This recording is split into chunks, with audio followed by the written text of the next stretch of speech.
Yes, Now, George. what segment do you, what space do you like? What do you mean? So, I mean, you kind of like to have a particular space that you like, I mean, like particular businesses you like to deal with? Oh, hey, good morning, George. Good morning, Steve. Yeah, probably, man. Um, so I have a wide practice. I guess the place where you make money are those businesses 10 to 50 million.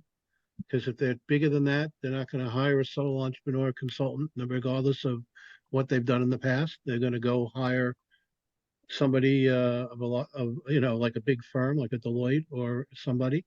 But the most fun is actually working with startups. I have a group of half a dozen startups now. None of them are making any money. They toss me $100 a month. The goal is to get them up to $150,000 each over the next year and a half. The reason why they pay me the $100 is my lawyer says they have to, or my errors and omissions doesn't work. So I can only give so much.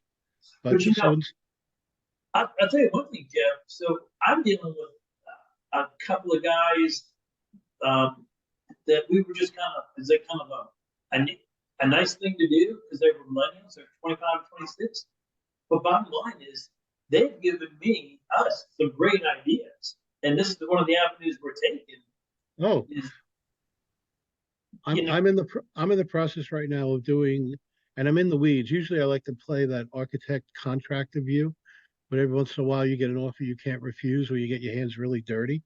And I'm actually putting together a sales training manual for a $30 million division of a $300 million company in the construction world.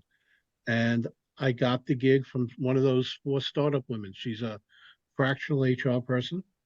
Hey, Joe. And she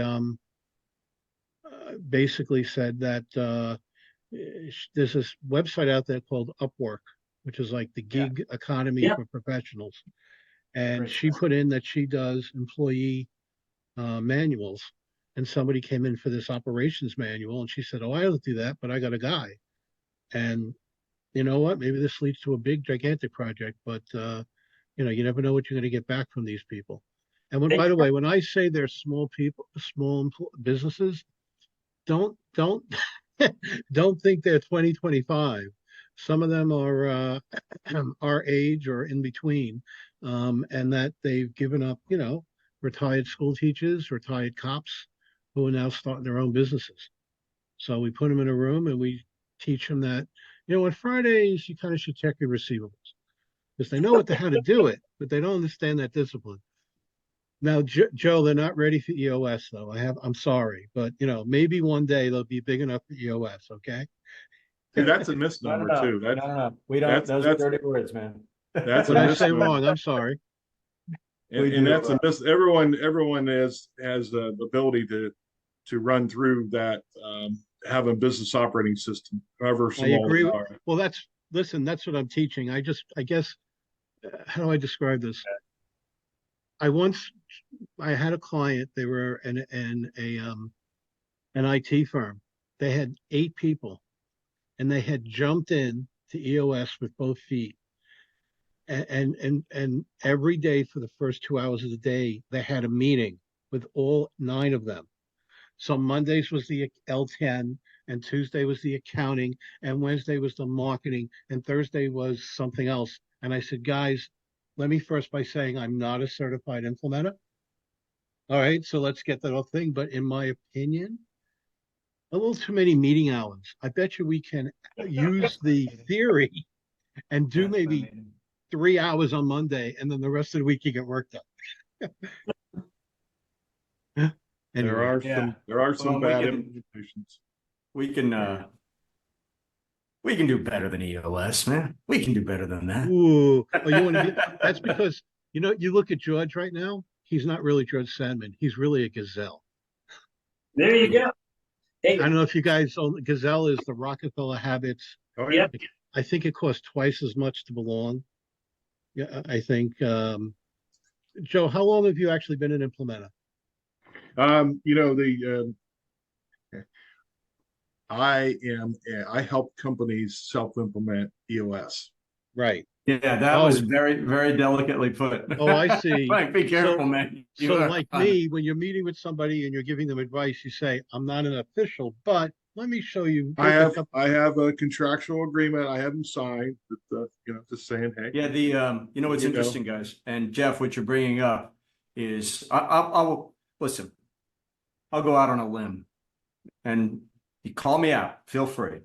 Maybe this will make my email inbox blow up. Sometimes these statements do. Listen, EOS and scaling up are old, right? EOS is a qualitative system. Scaling up is a qualitative system. Now, scaling up does a better job of bringing processes in than EOS does. EOS really says, hey, man, let's fill out this vision traction organizer and then talk amongst ourselves. We don't know what we don't know. We're not getting any outside ideas. And the implementer is precluded from giving advice. What are you guys? You are all advisors. What do advisors do? They give advice. They bring the sum of their experience and at times outside expertise into the business to say, listen, guys, your sales process stinks, or, whatever. That's judgmental. Maybe your sales process could use improvement. What Growth Drive does in two different ways. One, we bring a quantitative system to the table. And these are related, like Helix and DNA. We bring a quantitative system to the table that allows you to understand how your business compares to best in class from the perspective of the private capital markets, right?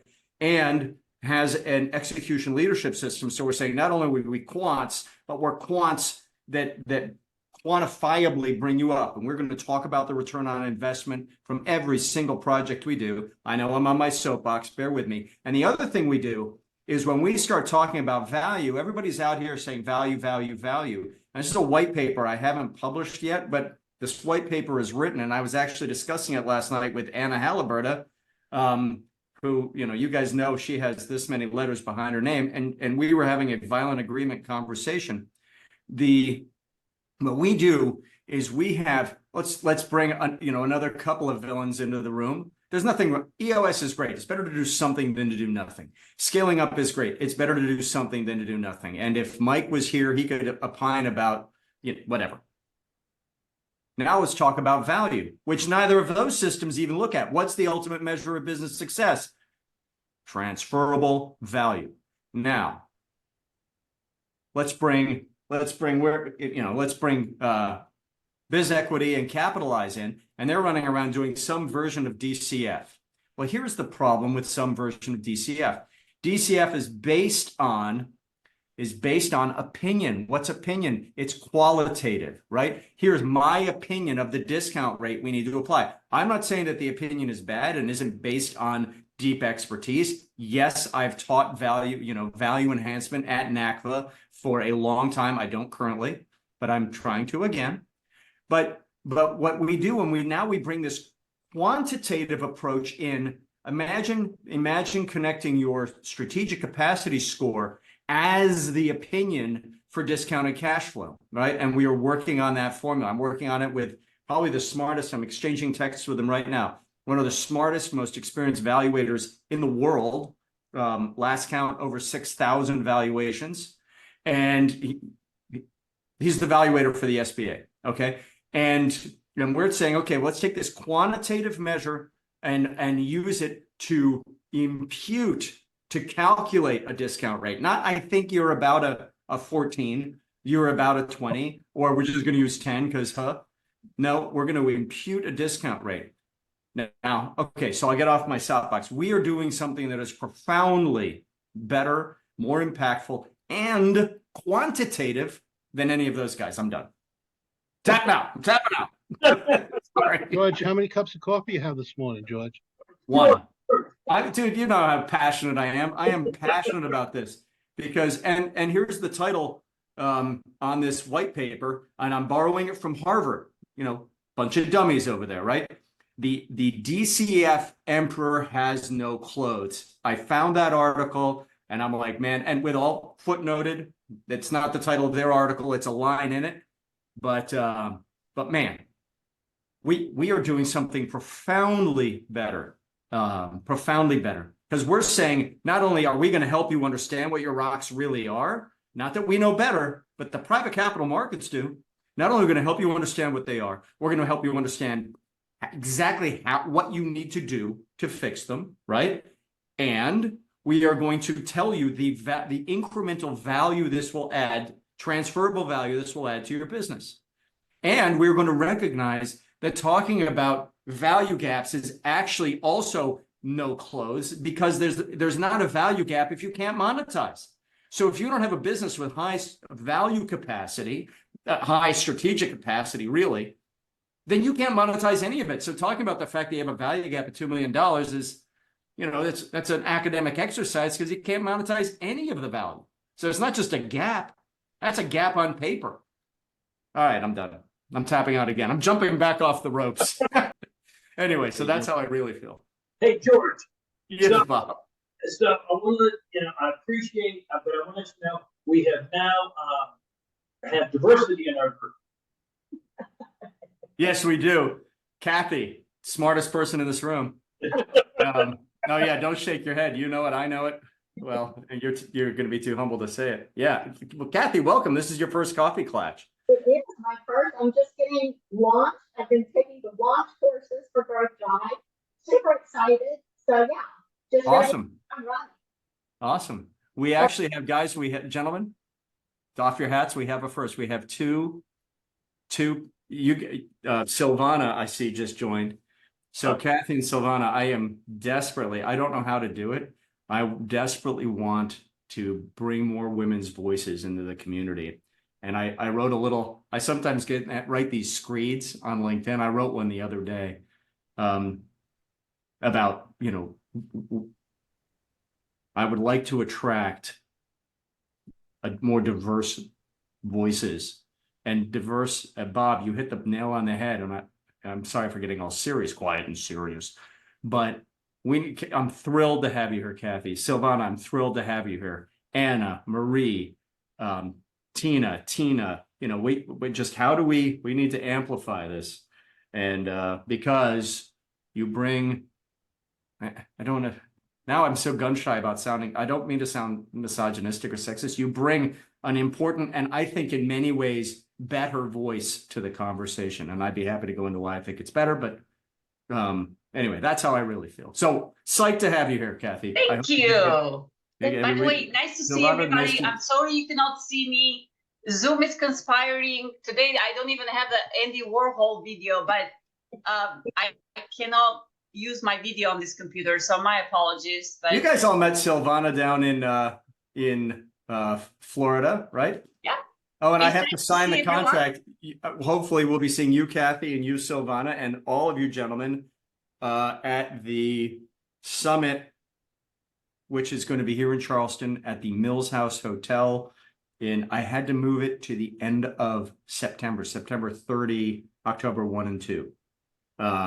It's a dates thing. There are festivals here, like it was a dates thing. But who doesn't want to come early October to Charleston? You're crazy if you don't. I mean, if you have to go somewhere. Anyway, cool. So, okay, so I've been on a diatribe. There's the coffee Klatsch. It ended up being a George rant. So what's on everybody's mind this morning? What's going on? Snowing. I'd like to invite you to keep Snow, says Jeff. I apologize for my wear. So George, you don't miss it, right? I do not miss it. I love winter. I really do. And You'd have about a dozen inches up in New Hampshire right now. I only have about 3, and it's supposed to get up to 8 already. Well, Jeff, I can empathize with you. I'm from Cleveland. I said, Jeff, I can empathize with you. I'm from Cleveland, Ohio. There you go. Lake effect. Lake effect all the way. Fun town though. Yeah. No, I don't miss winter. And Can I ask, Anybody here from the Denver, Colorado area? I have a kid in college there, in university there. Oh, we're going. We just booked a trip this summer. We're going to go to what's it called? The Red Gorge, this outdoor amphitheater. Oh yeah, Red Rocks. Red Rocks, and then the Mets are going to be there, so that kind of boxes our vacation. I'm Nice. looking for other things to do while we're there. Besides, Listen, hiking. I lived out there, Jeff, and so let's have a sidebar about that. There's All right, a lot great. of really great stuff to do, and right in the Denver metro. So I have a question though. What about agreements and contracts, for coaching, consulting? What do y'all I mean, is it, do you do it month to month, quarterly, annually? And then how do y'all kind of figure that part? So I think what Bob was saying is, hey, how about contracts? Are you guys doing month to month, quarterly, annually? What are you doing in terms of agreements, if anything? I know a lot of you operate without agreements. Well, but my You gotta question, have an agreement if you want your errors and omissions to mean something. Yeah. Wait, repeat that? I said, if you want your errors and omissions to mean something, you really should have a contract. Wait. Am I not speaking clearly, guys? No, we got you. Okay. So I will tell you that just real quick, because I'm a talker and I got to get off early anyway today. I have 3 agreements that I had a lawyer write up for me. One is for a growth strategy, one's for a growth and transition strategy, and one's for a group. I'll give it 98%. I don't start without somebody signing something, even if they're only paying me $100 a month. And I say that because one of my groups is a pure startup. People aren't even making money yet. But I've been advised by my attorney that unless you grab the $100 or something like it, your errors and omissions insurance, and I would imagine everybody here has got errors and omissions insurance, God forbid, won't mean anything. It's like when somebody is hurt, there's a car accident, you go help. You're not a medical professional. You're protected by the Good Samaritan laws. But if a doctor or a nurse goes to help, if a doctor or a nurse goes to help, they're still governed by their malpractice perspective. So rarely do I do anything without a signed contract. But that's Jeff, and we lost 2 people there. We did. It's okay. I think they just lost their connection. I'll be back. I agree with you, Jeff. Even a simple agreement, hopefully reviewed by a lawyer, helps. And I spend a lot of time in the government space, so you don't sneeze without having an agreement and a time sheet. So I try to do both, and I'm very specific also, depending on the type of consulting, what kind of language is in the agreement, because sometimes it's like, here it is, a deliverable. You don't care about my time. And there are other times where they pay for my time. Like I have retainers where it's like not to exceed this many hours. And there is a 5% plus and minus. And, what happens if you don't use your retainer? I just say, if you don't use it, it's on you, not on me, because I still utilize. Yeah. It's about the time I utilize. So I agree. So you take the lawyer approach. I'm going to charge you so much an hour. You're going to pay me. You're going to keep the retainer balance at a certain amount. And as it depends on the agreement. Yes. Yeah. It depends on it depends on the type of work also. So I have certain times where I do BD for companies, and it's a different story, but yes. Yeah. Well, it's interesting, Jeff, because you're touching on a change that I see going on, that we all see, right? We're all experiencing going on in the industry, which is moving from hourly to value, of which I'm a huge proponent. Let's bill on value. And which guys like Joseph Frasco, who's not on today, is he's 100% value biller, not builder. Interesting to see the Value Builders website, and they now are calling themselves out as a sales and marketing business, and really for Main Street advisors to Main Street businesses. Value, and Steve Cummings, those of you who are down in Florida heard him give a presentation about his go-to-market, his business model, which is 100% value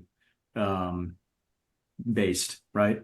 And Silvano, something I just heard you tease out is, this is value based. It's interesting. I don't know. I'm a huge advocate of billing on value and saying, this project is $4,500. And in fact, it's something we teach in the launch course. Anybody else, like Chad, Joe, how are you billing? 100% on value. Okay, awesome. Yeah, by the way, we've always billed on time, right? You know, and it's great. It has worked historically. I just think that now a client, who here has hired an attorney? Right? Okay, we've all welcome to America. So when you are picking up your phone, you're like, I really need to talk to my attorney, but I know it's going to be $125, and maybe this question isn't that important, right? And I know he's got my, you know, he or she has my retainer. I don't feel like nibbling. Maybe this question isn't worth $125. That is, we want our clients to call us. And if we need to help them understand that they can't call us 24/7, 365, that's a relationship issue, right? But anyway. Chad, So, when you say you long bill story- on value, long how story do you do short. that? Go ahead, Jeff. Well, it's just Chad, when you fixed say you bill pricing. I on mean, value, do you mean you value the business, do work and value the business again and take a percentage on the increase? Some guys are doing that. I think that typically in what I'm seeing from you is that typically works best when there's a transaction. And as Steve Cummings puts it, check out our first podcast. As Steve Cummings puts it, he's podcast number 1 because there was so much excitement about and interest in this topic at the conference, the summit. What he's saying is, listen, you and I need to have our interests aligned, and to align our interests, I'm going to charge you 1% of a transaction fee if and when you monetize the value of your business by whatever exit path, right? And you know, he qualifies his client. One of his qualification criteria is this is a business that wants to monetize it, but you know, in X time frame. And he explains to the business owner, listen, you want my retainer, here's my upfront, here's my retainer, here's the back end fee, and this is a great structure for you because I am incented. Most of what I am going to make working with you is a percentage of creating a much bigger win, helping you maximize the value at the deal table. And that is logical. So this won't work with every client, right? But if you're qualifying your clients and that is the type of engagement, either that is a subset of your engagements, or in Steve Cummings at Resolve's case, in Joseph Frasco's case, that is essentially all of their engagements, they qualify. They only want to work with those CEOs, and they make it very clear up front. So a long-winded answer to a simple question, Jeff. I have seen guys try to value and then bill on the increase in value. There's friction there, right? There's friction because the CEO is like, well, yeah, but I haven't, you know, proved that there's been that, you know, et cetera. There can be friction there. But if yeah, you I think, say, Jeff, for me at least, you know, I don't know that I would have, you know, the clients that I have now if I was billing hourly. For me personally, you know, I give away quite a bit of my time as well. So that would be pretty difficult to track all that. And, you know, my goal is to make it as sticky as possible. You know, I want them to be able to come to me at any point, but I want them to feel like that they have to have me. And, you know, a lot of that also, though, I'll say, Jeff, is depending on where they are in the process as well. So you way- tend to do more project and retainer type work. what's that? So you tend to do what I'd call project or retainer type. Yeah, a combination. But I mean, exhibits. the goal for me is very similar to what George was talking about. Is, you know, if I can get a client that's 3 years out, 2 years out prior to selling, that's going to be a win-win for everybody. I agree. So just to add another option here. So I don't know if you can see this, but this is our process, right? Going through the CEO clarity, team clarity. I've seen it where we actually charge $2,500 for a workshop, and the workshops are about 90 minutes duration. Thinking about how you're going to sort of break things down into a smaller bite-sized segments. So in the first phase of this Team Clarity, you have 4 workshops at $2,500 a piece. And they're typically, the rhythm of there is about a month at a time, right? So you're really trying to break things down into more of a simple methodology. Ultimately, 4 times, there's 10,000 and then there's 15,000. So we know that we've trying to target is about $25,000 for the package for this work, right? And then we go into this part of it in the market. When you really look at what EOS does, is being able to kind of really break down the barriers to that hourly versus contract basis. The way they encourage the implementers to bill out is they bill out by session, right? So the end of that session, you walk away with the check for whatever amount you determine is the right amount. So as you think through on this billing, on this execution side, you can really look at that saying there's an annual session that's quarterly, monthly, and then the weekly monitoring is probably more like included in the package. So in this case, if you're doing the math and it's somewhere in a $30,000 to $40,000 a year for the annual, you have 25 here, and then when you start out, you have a couple early on sessions where this rollout session might be in itself might be one long day, but overall, what you're trying to do is when you bring value that day, you bill that day and you walk away with a check that day. That's that's what the market's sort of been accustomed to or being brought to as far as an EOS implementation tool. And I think there's similar methodologies around. It's like no long-term contracts. You can pay me for the work that day. And the entrepreneurs seem to be biting on that. It seemed to be more palatable, and also prevents them from having a situation where they gotta tell you, I'm not paying other bills, but I'm paying you, right? And so if we're not growing, it avoids a whole lot of embarrassment to say they can't pay their growth coach. So you got to figure that out. You got to think psychologically in that buyer's mind. How do I? And let's listen. Trying to enforce a long-term contract. Yeah, good luck with that. You're pretty much ending the relationship. However many months they got to pay for you, it's over, right?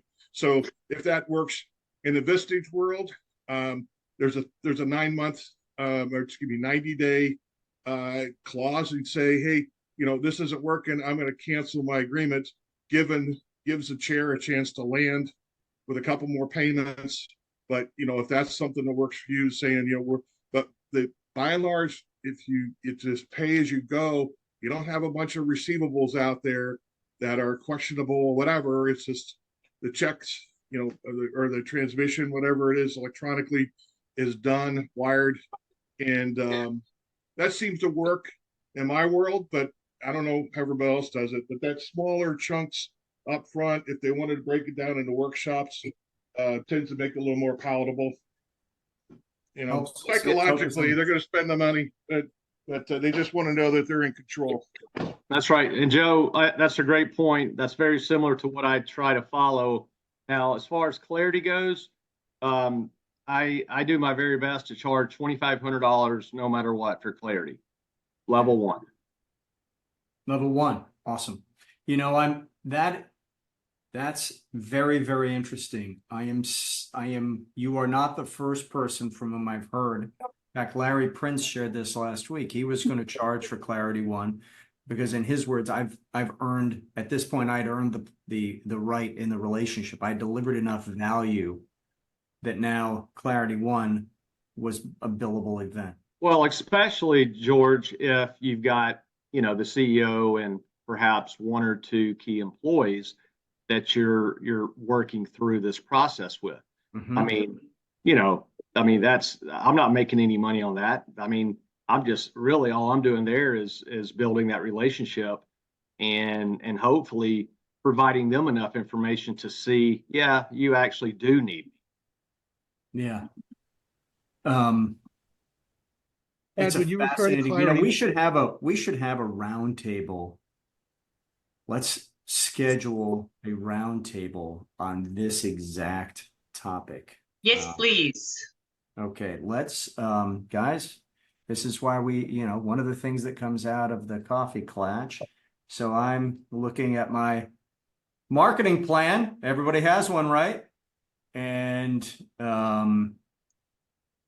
know, we have a webinar on the books that I could move the topic. We could do this on 26, 27, on Feb 28th. Yes, on February 28th, guys. Who wants to have? Well, I got to get back to the Zoom. Who would be interested, guys, in doing a webinar on this topic, on billing on value versus billing on time, de-risking? I mean, this would be a fantastic facilitated conversation. Everybody, does anybody? Okay? Yeah. Yeah. Okay. it Great. depends Well, I on know time of there'll day, at obviously. least be, there will at least be 7 of us, 8 of us there. So, okay, I'm going to change that in the marketing calendar right now. Control X, Control V, and then hourly V value etc. Done. Okay, guys, you'll see an email go out today. Ah, that's what Awesome. a calendar does for you. You know, there's a Willink has a saying that seems counterintuitive, and it is, okay, Jeff's taken off. It'll be at noon, Jeff. Okay. He says discipline is freedom. And when you first hear discipline is freedom, it is counterintuitive, right? Jocko Willink, former SEAL, a mountain of a man, super smart. He's written some great books. And Jocko's point is discipline equals freedom. I will tell you, and those of you who are doing it will get it, when you have a calendar and you live by a calendar in your day and in your week and month and year, it is incredibly liberating. So it's two cents on that. I have to scoot. And did we just lose Bob and Kathy again? We did. Okay. Yeah. Nope, they're back. They're having some connectivity issues. Do you guys mind if I shift gears a little bit? So someone asked, would you let us know what y'all are doing in the back room these days? What are we doing in the back room? And I think what that refers to is probably mostly the strategic capacity analysis, right? Clarity. And I'm happy to talk about that. Oh my gosh, they are on the roof with the leaf blowers again. If I could shoot through the floor like a Western movie, I would. They're supposed to do it between 5 and 9 a.m. Anyone? We can't hear it, George. 5 and 9 a.m. Can you hear it? No. Oh my, good. This man, can I? So thank you, condenser microphones. All right, so what's going on? I'll talk about clarity, and then something that I've been working on the side that is going to be brought into clarity as well. So what we are going to be releasing the connection to HubSpot. Okay. So that is, it's in quality assurance. So we want to make sure that it's bulletproof before we release it, you know, of course. There's also, you can now, you may have all noticed in your dashboard that you can export a given Clarity 1 as a CSV. Why do you care? Well, imagine all the things you can do with that information if you export it. You can feed it into AI. You can use it to write. You can, imagine using it to write a case. You can use AI to write a case, right, guys? You can use it to take several, maybe different companies and start running analytics. You can take several responses from one company and also run some compare and contrast analytics. So it's going to be fascinating to see what you think of to do with this. I know, and we're going to be doing the same. Now, what else are we doing? They are coding the Senior Leadership Alignment Workshop into Clarity as a module. We are also, there's going to be some user experience improvements. So now there are a bunch of buttons in each company. We're going to move to an architecture where you click on a company and then you go into all of their reports and modules. That's a nit. So senior leadership alignment workshop in the software. No one in the world is doing this, guys. Absolutely unique. So, and those of you who have done them, incredibly powerful, right? Joe was just alluding to it right there. We are also coding the execute guidance module. The execute guidance module is, here's your dimension, here's your growth driving objective, here's the key result, here's how you answer the key result, here's the contribution it makes to value, and then importantly, and here's what you can do about it. Hey, George, you know, the shareholders have to create a time-bound goal for the business. What are we going to do? Okay, well, what you're going to do is you're going to schedule a meeting or facilitated session with the shareholders, during which you're going to and then you're going to and then you're going to communicate it to the senior leadership team. Next line. It's like a typewriter. Bing! What are we going to do with the senior leadership team? Okay, so that guidance, including the ability for you to input 2,000 characters of notes for each key result. And I chose 2,000 based on doing some research out there on what seems to be the most efficient, and the ability to upload documents. Those of you who are facing transactions, imagine starting to gather the documents that would go into a data room, and always in the back of your mind with the APIs. So we will, of course, down the road create an API to connect that to be able to connect that to the data room of your choice. So this is a platform, Clarity, kind of like HubSpot. There, we want to connect with the outside world. Speaking of which, as seen for the first time on national TV, we are going to create, we are creating the ability to input 3 years worth of financial information. Yay! Huh? You like that?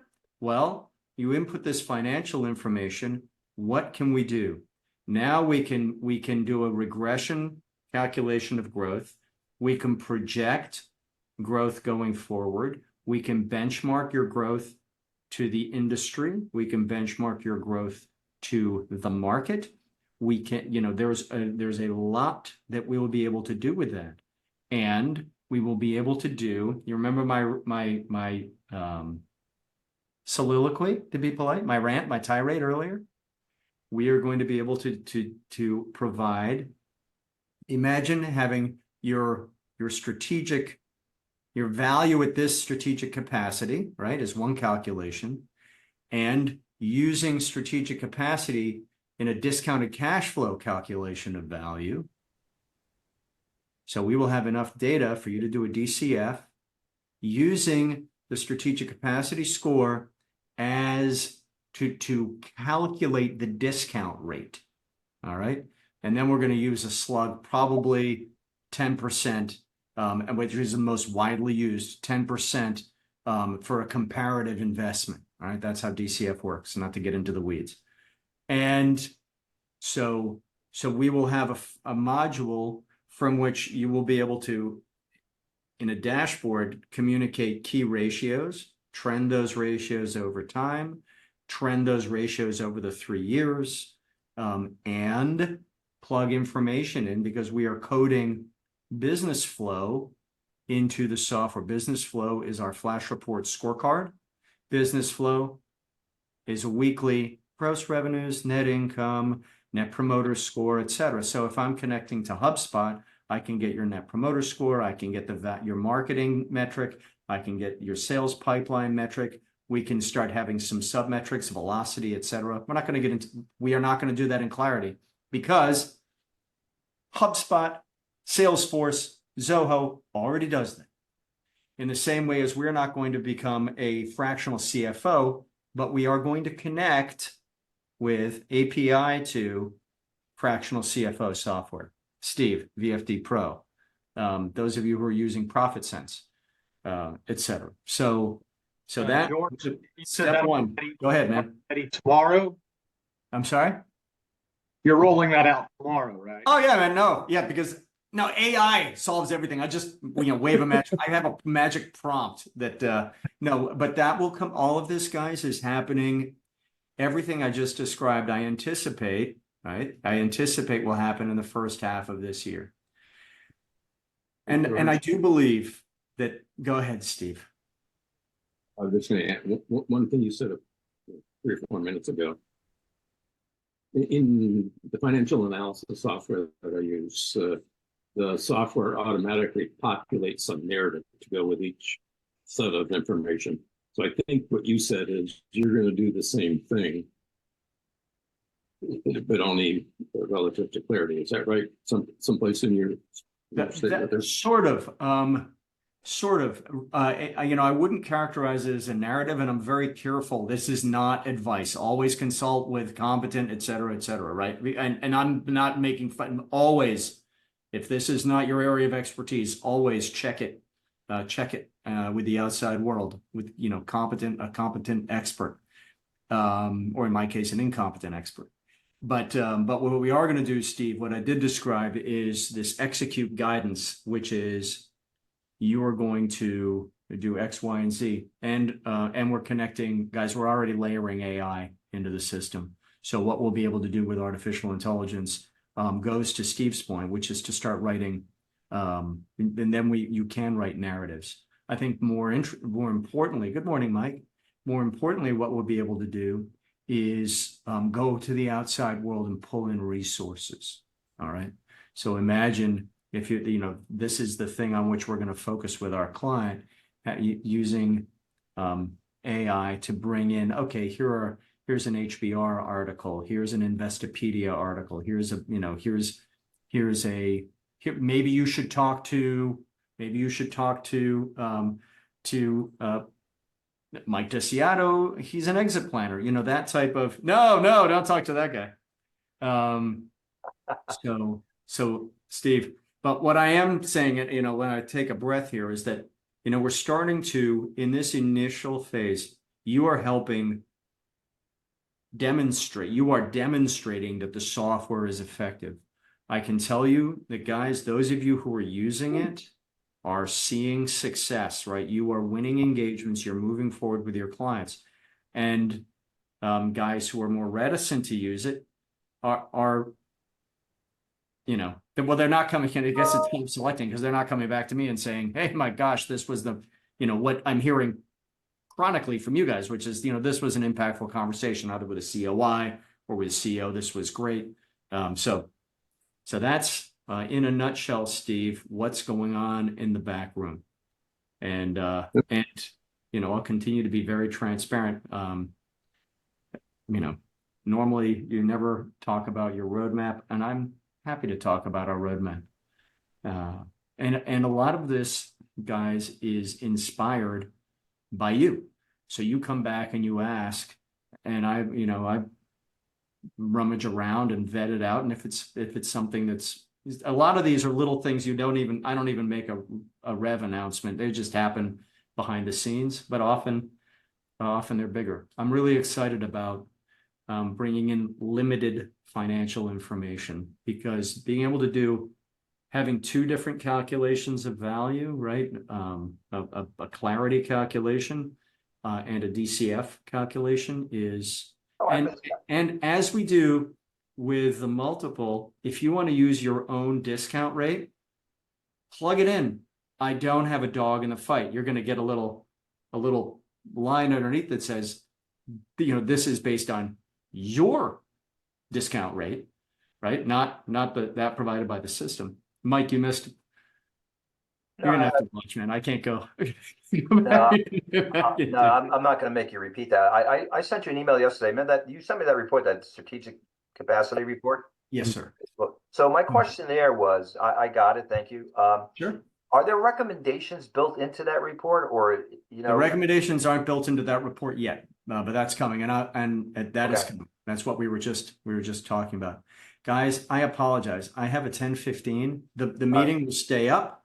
I have learned not to book Zoom meetings when this is going on, but I have to scoot. I hope this was really fun. I was really fun because I ranted the whole time. So thanks for being my unwilling audience. Mike, we're going to do a roundtable in 2 weeks about billing, value building versus hourly billing, de-risking billing for the client. Do we want an engagement letter? Do we not have an engagement letter, et cetera? You'll see an email on that later today.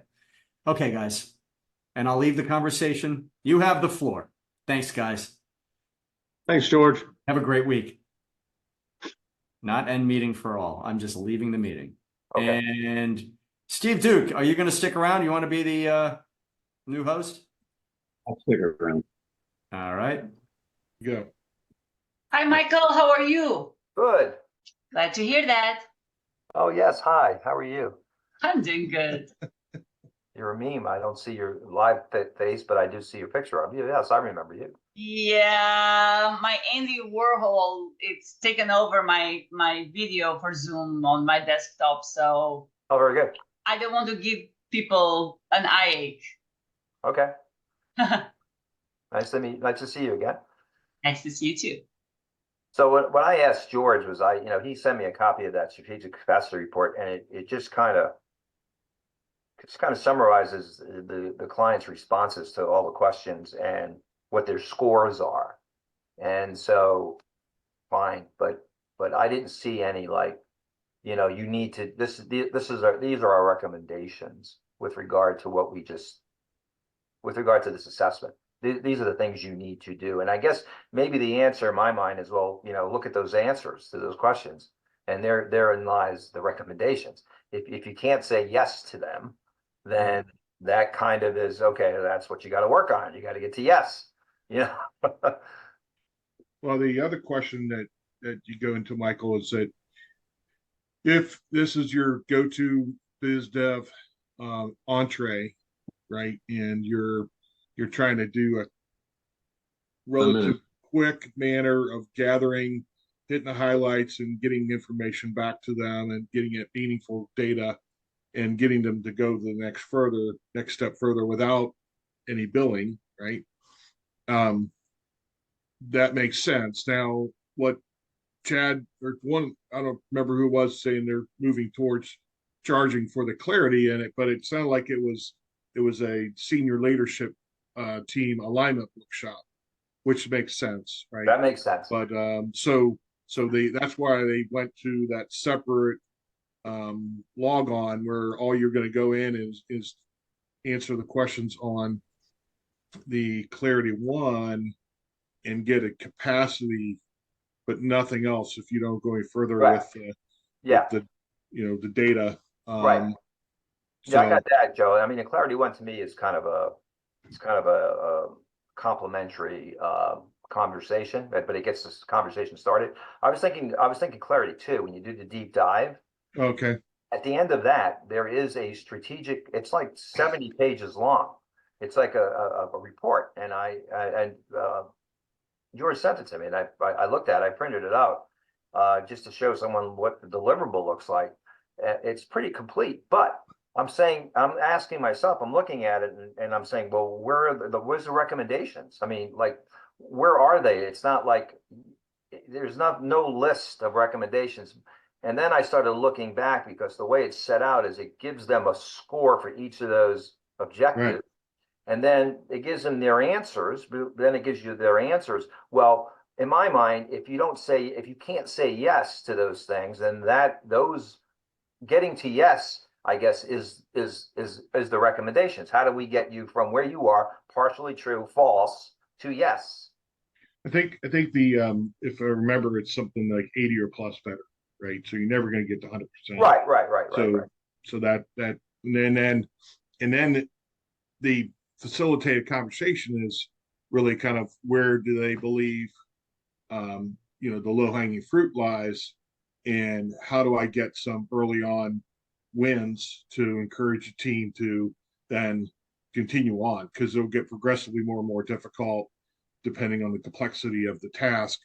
And so we got to get that, put the ball on the tee and get the team to hit the ball, and so all that I think is really kind of up to you and the owner to kind of looking through everything and where the value might be. Is that right, Steve? I mean, that's how I interpret it. You know, it's a gap of 2 million, and you know, we're always going to start the launch pad, assuming and start there and making sure that that's how you're going to generate the cash to pay for all the expansion, right? But am I wrong? I don't know. That's true. Just, by the way, Carrie, one thing I've been talking to George about over the past 2 or 3 months is I have this other software where I calculate valuation in multiple ways, but one way is the old-fashioned multiple times EBITDA. So I've been trying to talk George into backing into a multiple as you make changes to the company, so I can feed that back into this other software to modify the multiple. To me, that'd be a really useful thing. But Joe, I think I just heard George say, because I asked him the question again, and he said that that's coming. The recommendation from the deep dive, and he said that was going to be added to that report. Okay. I think I heard him say that because I asked him that. He goes, I'm pretty sure he said, yeah, we're working on that. We're gonna that report will then start making listings recommended action steps. So he says, I think that's what I heard him say. Did I understand that someone was you take the output of the value driver, in this case the Clarity 1, and you put it into AI, and then you have a preface to the whole thing saying, I'm a bum and you need to take this data and demonstrate what's the outcome there that we're trying to achieve by using AI with the Clarity 1, or is it more Clarity 2 data? That moved pretty fast. Just trying to understand. I haven't tried to do it, Joe, but I suspect, given what I know about ChatGPT, you could probably train it to come up, feed it, and train it to come up with recommendations, I suspect. Okay. Based on the individual answer, and then that, what Mike was saying, that, that sometimes, always, whatever. So then give me executive summary based on the biggest pain points, the lowest scores, and as a kind of a cover sheet, give me the top 5 things that you found, because there is a bit of a manual thing right now, right? So you get, the owner will give you the information, you'll have a strategic score, but it's not really customized to the answer. So to customize the answer, you would have what's that word I'm looking for? The sentence before the actual data to say, I'm a growth drive advisor, and this is data that owner has given me. I want to be able to deliver an executive summary on the scores that they gave themselves, and with the recommendation of what to prioritize. And really what you're trying to do is you're just trying to get to that next date, right? I mean, let's be reminding me something. Just trying to get to that next, what's going to inspire them to bring their senior leadership team in for a workshop on dimension 1. I mentioned that 2,500 per that's a workshop on dimension 1, workshop on dimension 2, workshop on dimension 3, and then the final workshop is bringing it all together. For those smaller organizations that just cannot afford to be gone that long, that's a great way to kind of spoon feed it, but yet making good progress around those. In this case, what are they? For every 8 questions, there's 3 added per dimension, roughly. So we're just going over 24 questions in an hour and a half, another 24. So they all kind of, in the capstone course is that last session. That's how we've broken it down. So that may be something we could talk on the 28th about. Is there a way to make this early on engagement more palatable for organizations that just are, let's face it, senior leadership teams up to their eyeballs in real work. And here we're trying to do is pull them away to focus on the forest versus the tree. So how do you make that happen? So so the question is, how do we make it happen that they see the value, or how do we make it happen that we give them something at the end of it that it's meaningful to what they're doing right now? Yeah. So for instance, we're doing those group workshops, right? So the one that's, and we've gotten 6 people in the room. They're all doing their Clarity One and individually. They're getting their Clarity One report back to them.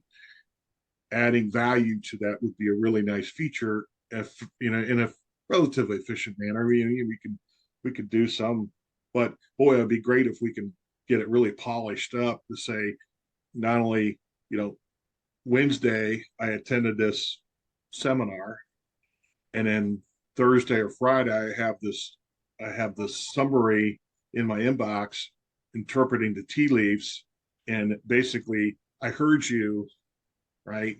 And we have some options available to you to talk further.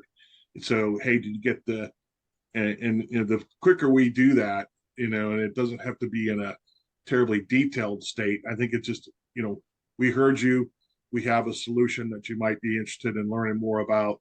All we're trying to do is get to the next date. So that's what I'm trying to produce as a product from Clarity One. And I don't know. So does that make sense? You reminded me of something, and I did this a few months ago.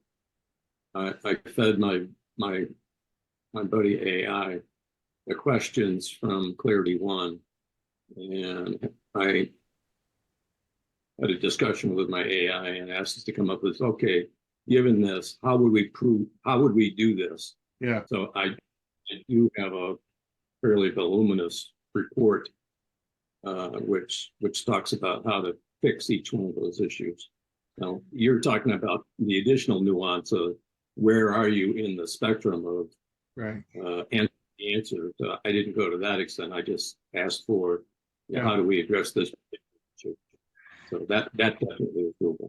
Yeah, and then just give me the top 5, and that becomes the hard-hitting message, very distinct. And, our ability to make things succinct and understandable. I mean, George was going on with all this 10 and all. I kind of followed it, but boy, we don't want to expose the owners to that kind of messaging unless they're really ready for it. So we got to really filter it down to say, okay, here are the 5 things that we heard. Would you like to have set up a meeting to talk about it further? Boom, in his box, 2 days later, day later, whatever. But if you could do that with 5 different clients within, a short period of time, pull it off, have that feed, go into Clarity or go into Chat GPT, give us a auto response with just some real, less than 100-word response saying, I heard you, let's talk more. Boom. That would be fantastic for me. And especially you start ramping up these sessions, these seminars where you got to move, you're going to get hit rate of maybe 20%, maybe 40, maybe, I don't know, but you got to be able to do that pretty effectively if you're going to do multiple and scale it.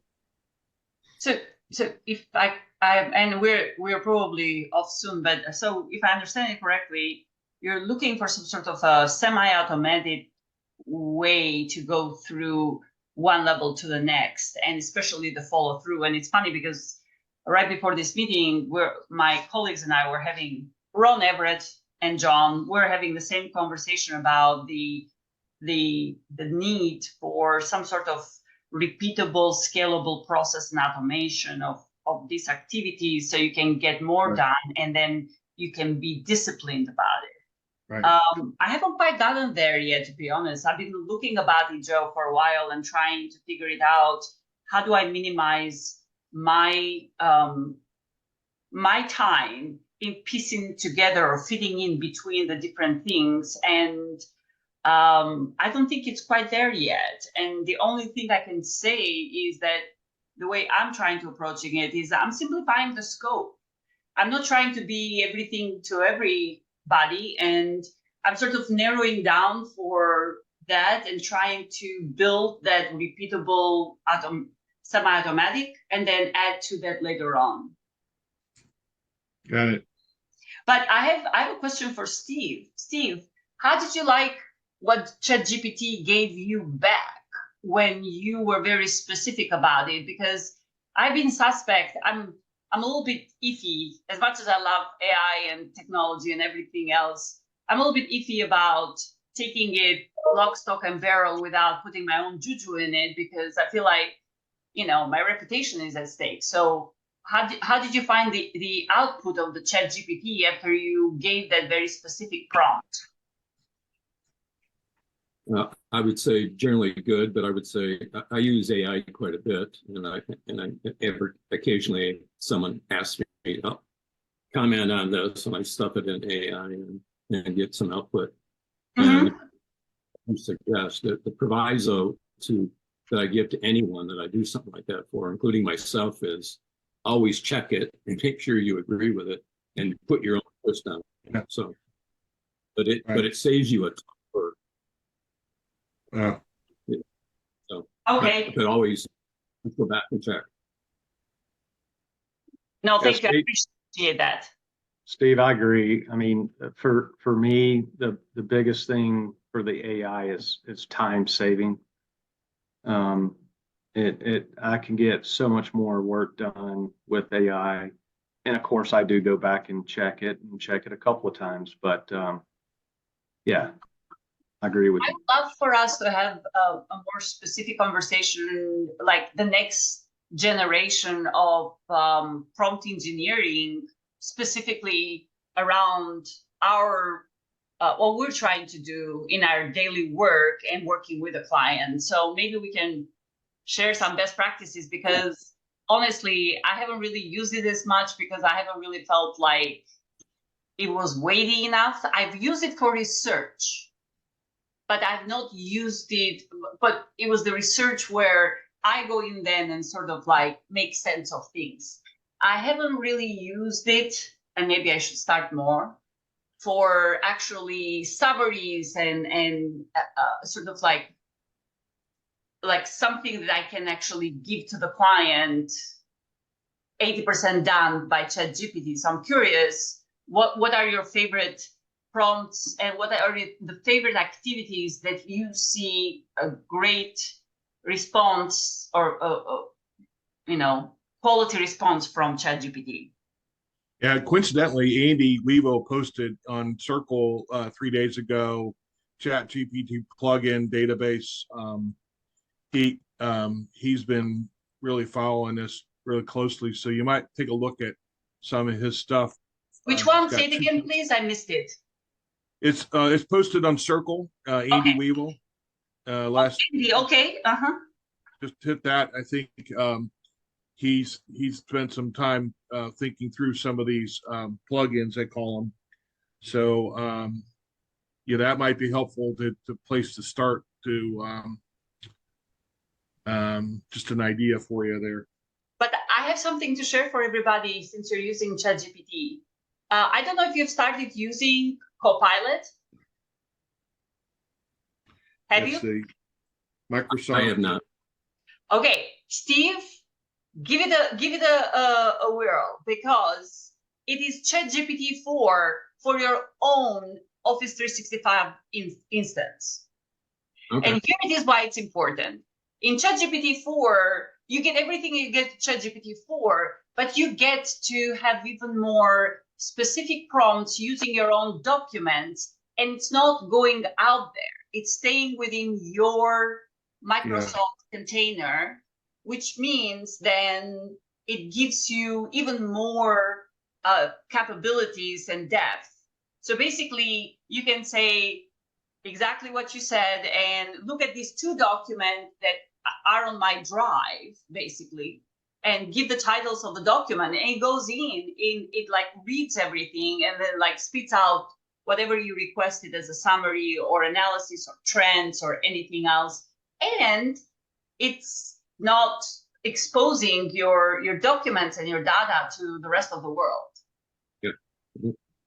And then I'm curious, that's what I'm working on right now, trying to see if I can train within my Office 365 the models, so then it becomes smarter and smarter every day, because you're building layers around the questions that you're asking. But I'm not there yet. I'm still in the process of setting things up, but yes, that's what I'm trying to do. So I stayed away from ChatGPT-4 for privacy reasons, because, the prompts become public domain the moment that you put them in, and so you cannot be specific about them. But I'm curious to know how I can build sort of my own little world and then mine that and add to it. So that's my current activity. Okay, I'm gonna bounce. Me too. It was lovely to see you, gentlemen. Good to see you again, or hear from Okay. you again. We didn't see you, but we saw Oh, you. I'm so sorry. After the conference, I had a lot of things going on in my personal life, and so I kind of dropped off for about 2 months, but I'm back. Good to see you. January, I'm back, and so I'm just trying very hard to sort of like get my arms back together to my life. But yes, I'm happy to be here, and it's lovely to see you all, and I will see you next Tuesday. Okay. Very good. Thanks. Okay. Thanks, Hit me everyone. up, Chad. Hit me up, Chad. We'll get Yes, on that sir.